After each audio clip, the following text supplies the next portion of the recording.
Well, 3 days of Parliament gone, 6 crores down the drain, and who knows how many more days may be lost. Joining me tonight on the standoff is Minister of State for Parliamentary Affairs Rajiv Shukla. I'm also joined from the NDA by Akali Dal Rajya Sabha MP Naresh Gujral and former director of the Hindu, Indra. Rajiv Shukla, as the government, as the ruling party, it's the Congress's job, the UPA's job to make Parliament function. The opposition has given their demand. How are you looking to break this stalemate? Well, we are trying our level best, and we are requesting the opposition that they should allow Parliament to function. Whatever debate they want on whatever lines, we are willing to offer that. We have proposed that you can suspend the question hour, we can immediately start the debate. This is what we have been requesting for last 3 days.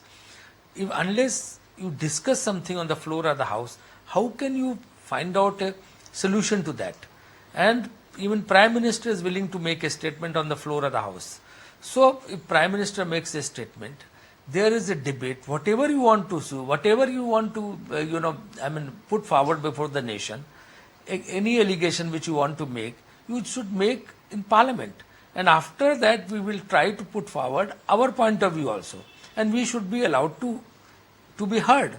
So unless both the point of views they come, how can we find out the solution? Stalling the Parliament without discussing it, without having any debate, how is it going to serve the purpose? Naresh Gujral, if you can come in here as a Rajya Sabha MP, as somebody who came into politics relatively late, as a former Prime Minister's son, we've heard the Congress today saying the demand for the Prime Minister to resign in this manner is unprecedented. It lowers the dignity of Indian politics, it lowers the dignity of the House.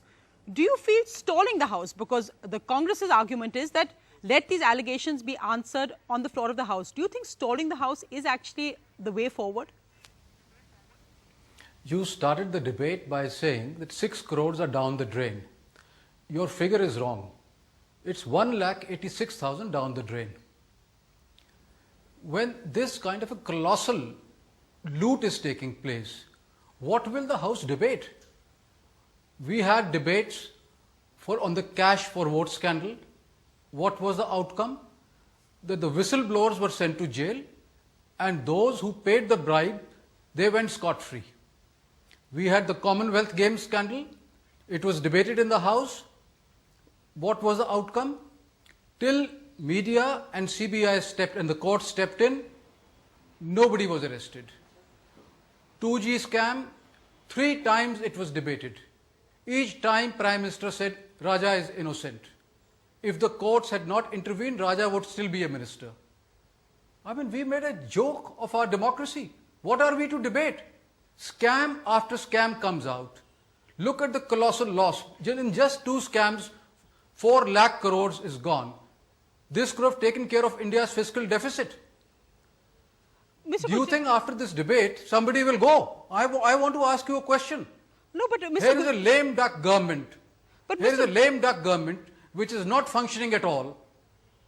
It is better for the people of India to decide now. No, but Mr. Gujral, in that sense, then you're saying the government at the moment has won a popular election. It's won an election. It's currently in power. By what you're saying, tomorrow if the NDA is in power, the same logic is applied. Isn't it dangerous for the institution of democracy? And Mr. N. Ram, that's actually what I want to bring you in on. While nobody may be saying that there isn't something rotten in the state of Denmark or the state of India, the CAG report pointing out huge lacunae and loopholes, do you accept this opposition argument of no debate or debate is worthless? Why debate it on the floor of Parliament? We'll debate it on the streets of India. I would first indict the Congress for its attitude towards this, because this is the most corrupt government we have had in independent India by under a so-called clean Prime Minister. And they are already aggressive. They viciously attacked the CAG. This is the attitude. Now, as for the BJP, I don't know what the game plan is. There's nothing sacrosanct about being in Parliament or outside, and depends on the issue. But you should have a game plan. Are they going to resign their membership, as they did during the days of Bofors? Or is it just putting pressure? Why not join in the debate? These questions have to be answered. And at the moment, there are no clear answers about either the tactics or the strategy, namely the game plan itself. That's what is facing us. But the Congress is squarely responsible. The UPA government and Prime Minister Manmohan Singh in particular are primarily responsible for this confrontation, for this mess, because their stock is at an all-time low. To defend the indefensible seems to be that is the ideology of this government. That's what the sum total of what it's doing today, and it's really shocking that we are in this state of paralysis. Rajiv Shukla, Don't blame others. First, the primary responsibility on the government. India's #1 news app just got even better. Download NDTV's new app. Fully optimized for retina display. Full screen view. Faster response time. And Sudoku. NDTV's new iPad app. Download now.